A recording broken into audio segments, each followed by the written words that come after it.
Hey there, it's Joy Foster, founder of Tech Pixies, and I am delighted to bring you a very unique podcast. So we've been talking a lot about earning what you're worth, and we've talked a lot about getting started with things you're afraid of. We've had a lot of fun this year, but what I really want to talk about is changing career. And this is the perfect opportunity to do this because COVID has created an environment where people really do have to change their careers and they have to innovate and they have to do something different in order to move forwards, especially in this environment. So I have a very special guest today, and her name is Jane. And so Jane, welcome to the Tech Pixies podcast. Thank you so much. And tell us why you are probably not like most of our guests on the show. Most of our guests on the show tend to be freelancers or entrepreneurs in the tech space or business space or marketers. What makes you different? Why are you different than most people? Well, first of all, my whole life is about film and TV, and I started quite late doing this at age 50. So I kind of think that now that I've got to a certain level of success, I'd like to be an inspiration to other women, that even at 50 or, older even, there's always a chance to do what you really want to do, what you love, and, to start something afresh. I mean, I was slightly in the business, but I had 5 girls, and we've got quite a sort of countryish house. So I had all that to look after, and I taught in between the children a little bit of drama and art. And then my younger daughter wanted to be an actress. And I thought, instead of teaching at school where it's much more theatre based, I thought, well, I really like this. I think I would like to become a director. And of course, that's the kind of thing, at school or something, someone says, well, you want to be a film director? You're never going to make it, and I sort of have. So yeah. You sort of have. You really have made it. So Jane is directing, well, you've written it as well, a show called The Night Riders. Is that right? Yes. This is a historical period drama. It's an absolute passion of mine. It's the favorite thing I've ever written, the favorite thing I've ever sort of done. And it's kind of strange, but I was holding back because obviously you have to make steps in the film industry. So you start with short films and promotions or commercials or stuff like that, and you build up to a feature, and then perhaps you go to television, because if you think a show is, a series is 8 1-hour films in a way, and a feature is even 1.5 to 2 hours, so it's kind of bigger. And I don't know, it just kind of recently ran away with me, and I thought, right, I'm just going to do it. And I'm just blown away with the people who supported me, the enthusiasm, everybody. Well, it sounds very boastful to say, but everybody kind of wants to be in it or wants to be part of it. And I'm just, kind of humbled by it, really. And well, Tech Pixies wants to be a part of it as well. So we've come on as executive producers. Now, the reason that I believed in it, number one, Jane's being very humble here. She has won so many awards in the work that she's done in the short period of time that she's been doing this work. But also, there's a whole story of women's empowerment in The Night Riders. And there's an even closer tie to Tech Pixies because one of our Tech Pixies, her daughter, is one of your stars. Yeah, she is. Rosie Johnson is a lead young lady in it. The story is about women's empowerment as much as a lot of other things. A lot of men are attracted to it because they like the pirates and the kind of politics and stuff like that.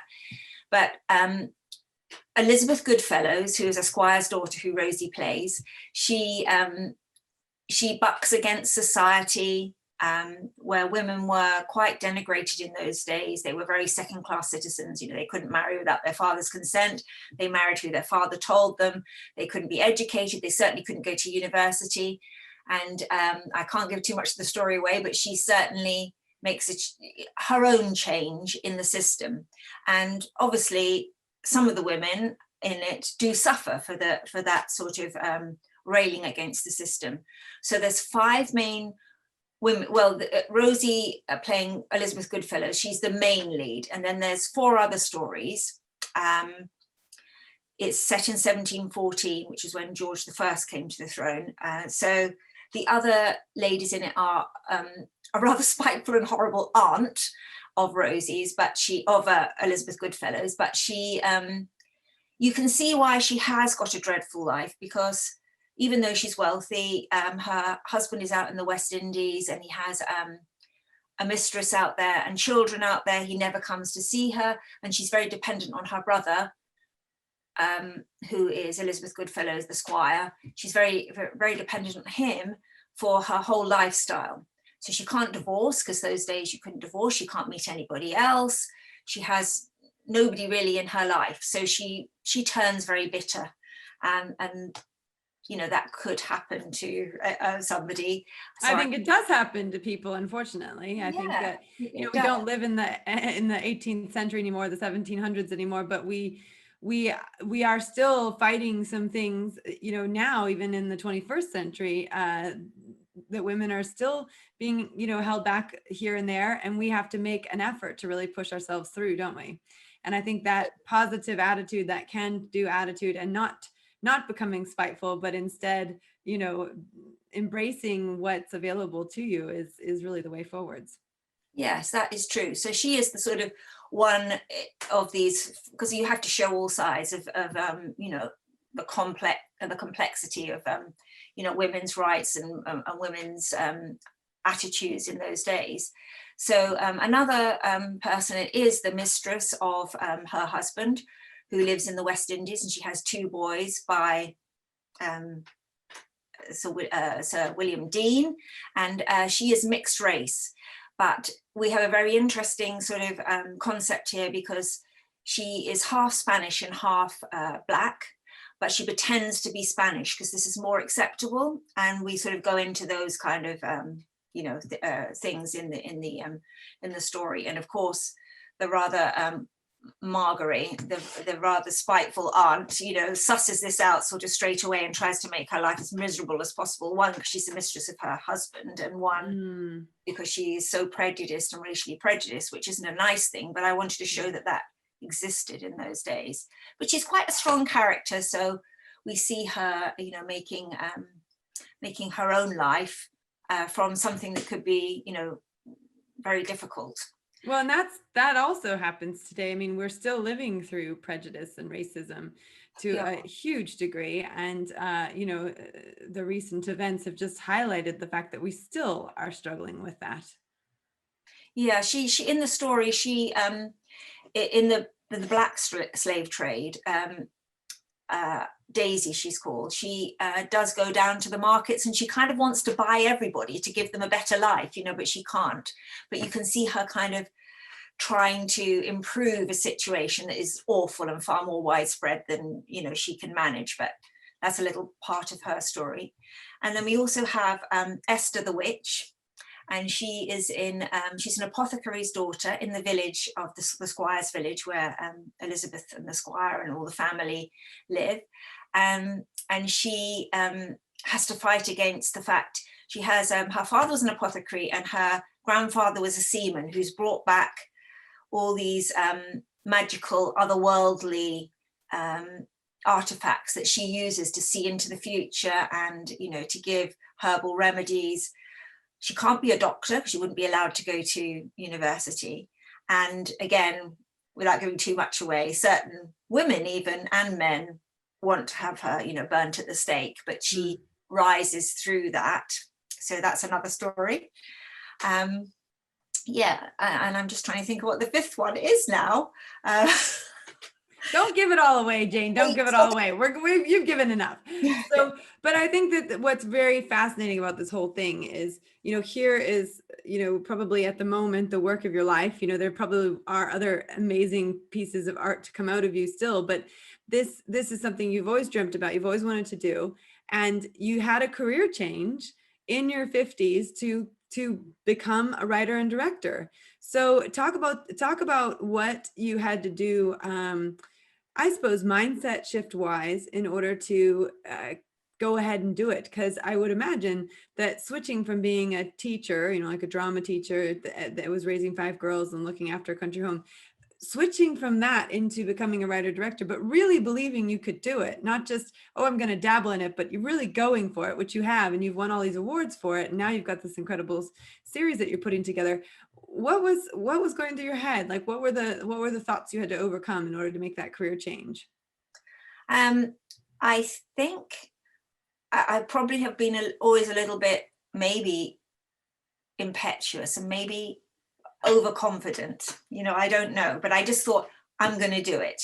And all the girls were growing up, and you have to think, well, what actually am I going to do with my life? And it was something that I don't know how it happened. It just kind of overtook me. And I started, various more famous film directors have said, just film.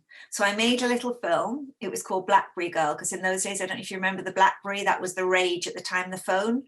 Oh, yes, of course. Yeah. It's gone now. It's gone. But my daughters were like, like they all are now, like glued to it. And I just thought it was hilarious, because I'd grown up in a different, age. And I made this film about a girl obsessed with her phone. And I put it up on YouTube. I think it's 7 minutes long. It's still there, Blackberry Girl. And it got 120,000 hits. And I thought, oh, wow. Actually, that kind of validates me. And I think I should go on, making more films. And I just kind of continued on. I've always been writing, but I wrote plays for schools and stuff like that. But I've always been writing, but I haven't done anything with it, because I didn't have time, or I didn't have the, as you say, the impetus to do that. But I suddenly thought, well, I have, and I am very creative, full stop. I like arty stuff and, writing and what have you. So I had more space, I guess. That was the difference. So I think that perhaps around 50, a lot of women have their family grown up. Maybe not all women, but, so you suddenly have a much bigger space in which to do something for yourself, and something that perhaps will make money, or, will bring you success and something you enjoy. So I just kind of changed within that space. And that's interesting you say that, because we at Tech Pixies, we have a lot of women coming through our program at the moment who are in their 50s, and some in their 60s as well. And it's always very interesting, because after a while they stop doing it, but when they first come in, they'll say, I'm so and so and I'm 53, or I'm so and so and I'm 58, because it feels very definitive, at that you would say I'm this age. And it's like, it's almost like we talk a lot about the power of yet here, so a lot of people say, well, I'm too old to learn how to use social media. And we always say, well, you're not too old yet, right? You're only as old as you allow yourself to be. No, that's true. And that was another thing. So then, following Blackberry Girl, I went to City University and did short courses on things. Obviously, it's different for each industry that you want to go into. And I did a lot of short courses on things like, Adobe Photoshop or special effects and, those kind of things. So that was well up in, and I think that's so important. And I've still got things I'd like to learn, like, MailChimp and stuff like that. So there's so many different areas, and each person has to pick the ones that suit them. But social media, it's taken me years to build it up. And if I'd come to somebody like you, maybe I would have got there quicker. But I think that's really important too. I've got a lot of good things off social media, and really helped me. Well, we like to say at Tech Pixies that social media is one of the very first places you can validate your ideas, and you can start to build a following. And as you build that following, it makes it a lot easier to launch things. So you've recently launched a crowdfunding campaign, and actually the social media has allowed you to get that message out to a much wider group of people. I mean, for example, I heard about it through Janine, so Rosie's mom. She shared it onto Facebook, of course, and then I clicked on it, and now we've become executive producers. So you can see the power of social media, just in leveraging it in that way. Yeah, it's amazing for me. I particularly use Facebook and Twitter, because I also cast on there too. And then you also get a following, people who want to be in your films. When you win awards, they think, oh, I'd like to be in the next one, whatever. Oh, that's very cool. Yeah, I noticed in your crowdfunding, you're giving away, extras and things like that as part of the perks. So you can actually pay to be in it. as a You can, private? yeah, not only as an extra, not as a part. No, Because no, not, of yeah, course not, of course not. But as yes, an extra, you can support the crowdfunding campaign and then be an extra as well. yes, that sort of seemed to work really well. A lot of people want to be extras. I've done it before, and you have to remember people like Brad Pitt was once an extra. It can be a stepping stone. Some people are very snobby about it, say, well, I'll never be an extra because that's not acting. But actually it is acting, and you can notice, I expect in your business too, so many people go through your hands, if you like, and certain people always do stick out, and they're the ones that are quite kind of driven and very flexible and helpful and all those things. And if you get an extra like that, who just does everything they're told, turns up on time, is very enthusiastic, well, you might think actually they could have a few lines in my next one, and then and it grows. So it's really worth doing, and it's fun to do as well. Well, I can't remember how it ended up happening, but I was an extra once at a rave. I had to go to yeah, and then I was also a student in a lecture hall. Okay, Those but are then you changed to Tech Pixies, so Yes. Well, and then I did a commercial once when I was on the US archery team. I did a commercial for the Olympics. Actually, it wasn't for the Olympics. It was for the Asian Games. And of course, I had to have my hair dyed black, and I had to have quite a lot of makeup done to make me fit the part. And anyway, the hair dye was supposed to be temporary, and and it wasn't. And I ended up with quite the hairdo for a while after that. But it's an incredible, I mean, the commercial itself that I was in was maybe, I don't know, 20 seconds long max. I mean, maybe even shorter than that. And we were there for 10 hours at least, with all the scenes they had to film, and they were doing it in this hangar, and it was incredible. Like, to get the shot they wanted, it took an entire day. It was absolutely incredible to be a part of that. yeah, I bet. So now, where can people find out more about the Night Riders and start to follow you and engage with you? Well, I would love you to join our Facebook page, which is just Night Rider TV. So quite easy to remember. No S, Night Rider TV. So we're on Facebook, on Twitter, we're the same, Night Rider TV. And then on my website, which is luminofilms.co.uk/Night Rider TV.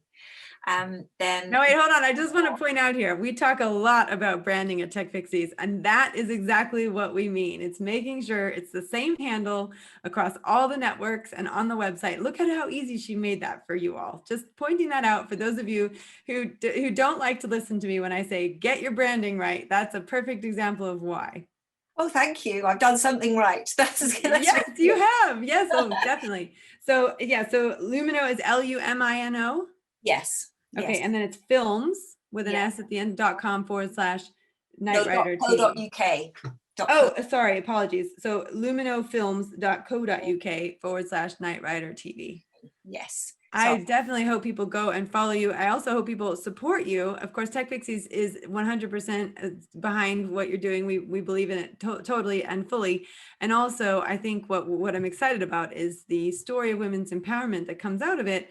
But I'm really excited about the fact that there's a connection to the Tech Pixies family, and also just this wonderful opportunity to see and speak to someone who's had a huge career change, really midlife. I mean, there's a lot of women don't have the courage to do that. So what would be your parting message for someone who's thinking in their 50s about doing a career change?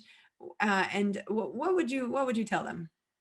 I think embrace it and do it. You have to be brave, and anyone can do anything at any age. I think, I'm not quite sure of his exact age, but Kentucky Fried Chicken, the man who did that, I think he was in his 70s or something, and then it all took off. So if you love it, just go ahead and try and move forward, and do that. And when will people get to watch the Night Riders? Well, we're doing this teaser trailer because first, because when you go forward, it's slightly different to filming. You make a film and then you go and sell it, for distributors. But when you do TV, you have to take it to the commissioners, which are all the people like broadcasting channels and streaming channels, Netflix, BBC, Hulu, all this stuff. And you have to have a package to show them. So the package would be our teaser trailer, proof of concept, whatever you want to call it. And a lookbook, which is called a TV Bible. It's I don't like using the word Bible on it, but that's what they call it in the industry. And that has, a lot of visuals and information about everybody who's going to be in it. And then you put this forward and see if you get commissioned. So I don't know exactly when we're going to get commissioned, but I hope it's going to be, next year, really soon. That's what I would hope. And you've got a particular scene that you want to film in Cornwall, but it requires very particular costumes. Is that right? Yes, we've got we're so lucky. We have this amazing costume designer called Richard Cook. He's presently on the BBC Harlots. I don't know if you've seen that, but you'll know that the costumes in it are out of this world. And one of the things that makes something look classy is having really superb costumes, which I think we did in the scene we've just shot with Elizabeth and John, the brother and sister who are in that scene. So Squire's children, they've got absolutely stunning costumes. And Richard is very insistent that we don't drop standards, which is very good. We keep them up, and we need for this wonderful scene we have, which is villagers being, the pirates landing in a Cornish village, and the villagers are captured. They obviously leave the children and the old ladies behind, and old men, and they take all the young, beautiful women and the men to build the Sultan's palace. And there's a place called Charleston in Cornwall, which has old pirate ships, genuinely real ones. And it also has a quayside with old 1700 cottages, original. I'm sure they're amazing inside, but yeah, so it's a perfect place. And we need about 10 villagers, which people have bought these extra parts or contributed and got them as a perk, shall we say. And the same with pirates. But even though they very kindly have contributed, the costumes are pricey, and we would love to do this scene, but we've got to make it look, amazing. We've got to pay for that pirate ship. We have to pay for the location, all the costumes, and obviously all the crew behind it, the camera, the sound, tons of other things. But that will be the very last scene. We can make a teaser with what we've got, but that will be the last scene that we would love to do. And actually, I forgot to say in this, Joy, that the story is set against if for people who don't know, the story in 1714 starts in 1714, ends in this series in 1720, and it's basically about one stormy night, a squire's daughter with her beautiful red hair goes missing and is feared captured by Barbary pirates. And the Barbary pirates, who came from Morocco, ravaged the southern coast of England and Southern Ireland and Wales for over 100 years, and they actually took, including Europe, about 1 million white people to Morocco to build the Sultan's palace. The Sultan in history had 500 concubines and 4 wives, and he had the most recorded children of anyone in history, 888, I think. And he was always on the lookout for new and beautiful women. And he was particularly keen on the red-haired, pale-skinned, because he'd never seen it hardly before, which came from the Cornish coasts and the Southern Irish coasts. And so he sent his captain, in my story, I don't know exactly what he did, but it's very likely that he sent several captains, but in my story, he sent one captain out to get the most beautiful red-haired he can find for her to be his concubine. So that is mixed in with the story. And we also have the complexity of the black and the white slave trade, because the Sultan was taking white people. He was also taking black Africans for his army and his eunuchs to guard the harem of all these women. And then we as white people were begging all our kings to go and rescue the white people, yet engaging in the black slave trade. So it's a very Wow, that's very interesting and very complicated. it's very complicated, but it's very interesting because, you know, there's a big thing about, you know, Black Lives Matter and things at the moment. Of course they did. So we see the hypocrisy there that started, you know, in this probably earlier, but in the 1700s. And yeah, so it's got a lot of interesting bits and pieces in there. Well, it's very brave. I mean, we have a motto, be brave. Oh, So yes, you have. I think it's incredibly brave of you to not only change careers, but then to really pour yourself into something. And you've done it very thoughtfully. You know, you've worked your way through, you've done the mini courses to as you work your way up the ladder, and you know, you start with the mini film and worked your way to this. I think it's a really inspirational podcast, and I know that someone who's watching this or listening to this is going to just feel the bravery that you have had to go forwards with it. And I do hope if you feel the bravery that Jane has just displayed and just explained, that you would support her in this. It's going to be brilliant. I just know it, and I knew it the second I saw it, and I'm so delighted that Tech Pixies is a part of it. As you said, people once they understand what it is, they want to be a part of it. And, you know, I just think it's absolutely fabulous what you're doing. And just want to thank you for being a woman in her, you know, 50s who says, I'm going to go and chase a dream I've always wanted, and really does it. That's very inspirational. And by doing that, you are opening the doors for other women who want to do the same thing. So thank you very much for that gift. Well, thank you so much. And thank you for having me on your podcast. Thank you. No problem.